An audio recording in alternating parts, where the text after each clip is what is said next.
Hello, and welcome back to our kindergarten through eighth grade general music, PLC. In this topic, we're talking about instructional planning. And in this segment, we're going to talk about pacing within a lesson. So in this topic, in this segment, we're going to be talking about concepts such as student attention span, levels of focus, gradual release model, active music making and how to plan for that in your lesson, and how to transition between activities. So let's start with student attention span.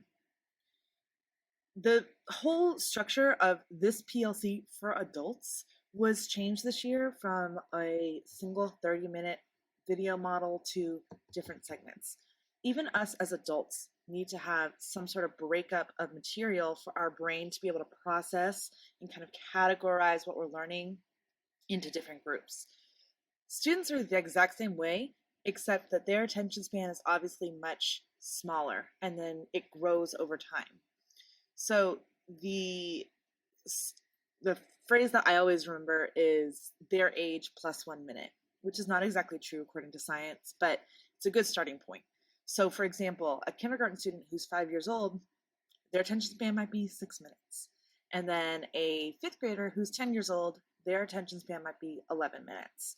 So you can see where it's not quite accurate. You would expect a fifth grader to maybe have slightly longer attention span, but it's our job to have a variety of activities during a lesson, even if they all contribute to the same concept, and hopefully they do, but they're not just sitting and doing one thing for 45 minutes or 50 minutes or an hour or however long you have them.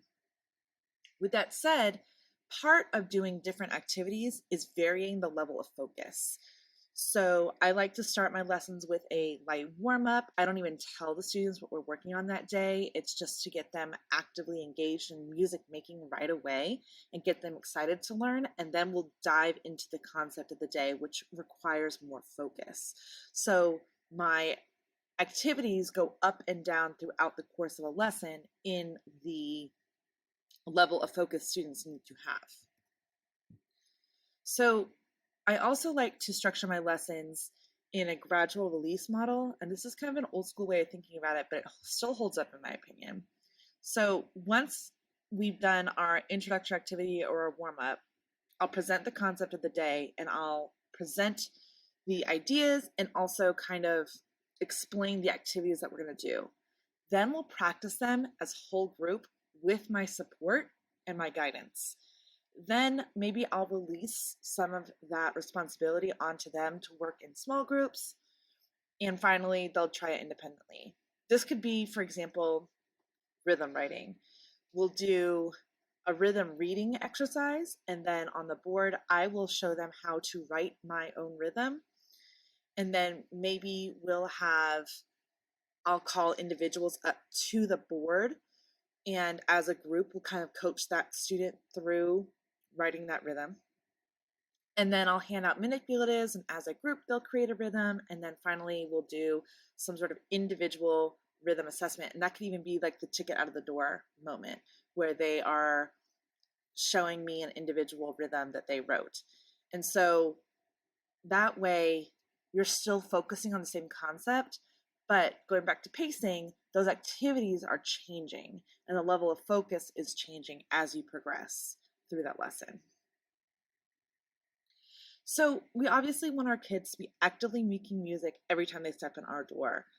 And for some concepts, this is much easier than others. For example, when I'm teaching about instruments at the orchestra, I find that one particularly difficult for students to be actively engaging in it because a lot of the time we can't let them touch the instruments.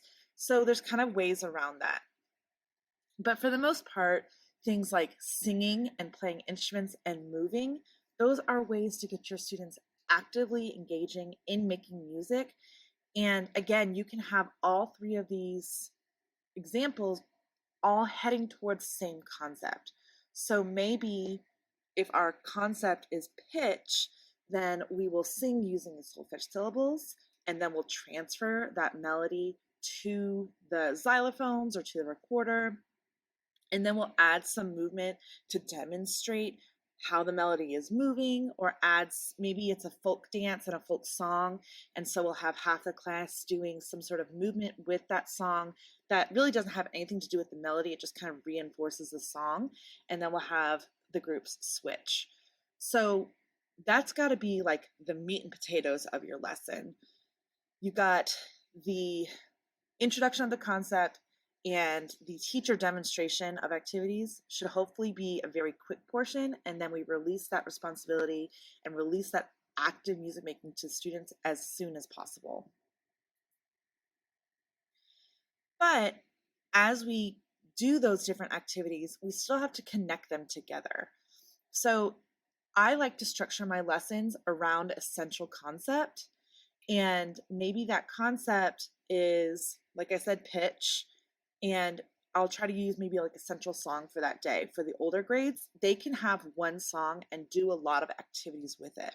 For the younger grades, maybe we're doing pitch, but we've got a vocal warm up, and then we move to a different song, and then we move to a different song that still has those. Maybe we're working on So and Me, and we have different songs and different games and different activities that all have So and Me. But I think about how we can connect those activities from one to another. So for example, if I'm doing like Starlight, Starbright, I might have them playing on instruments, those two pitches, and then we'll do some sort of star creative movement, and then we'll create a movement that eventually goes to our hand signs so that they're all kind of dovetailing into each other. So this is an example of how I like to structure my lessons. I'll start with a vocal warm-up or singing attendance that I've discussed in previous topics, and that's just like a routine. It is separate from the concept of the day. Maybe you can kind of incorporate elements, like if you're working on dynamics, you can change how loud or soft you're singing during those vocal warm-ups, but mostly that is a standalone activity to kind of get them into the routine of class. And then maybe you'll have a conceptual warm up. Like I say, I like to start with a game or a movement activity, or maybe even instruments right away, but I do not tell them what the concept is of the day. And then we'll take that warm up activity and build on it. One of my favorite examples is the Fiasco and the Hurry Scurry dance. I will say something's going to change from the beginning of this song until the end. And I think you'll figure it out, but I don't want you to tell me until the end. And then they very quickly figured out that the steady beat changes, and then that will launch us into a discussion of tempo for the day. If you don't know the one, by the way, it is a great song, and it is always a hit with my kids. They love it.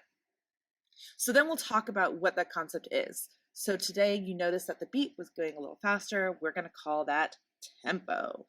And so maybe I'll present the Italian terms for tempo, and then I will send them into small groups and say, create something. I mentioned that in the last segment about a creative opportunity. So for tempo, I would say maybe take one of these different folk songs that are very famous and experiment with trying it at different tempos and see which one you like the best. And then a whole group recap. Maybe we'll go around to the different groups and let each different group perform what they came up with as an example.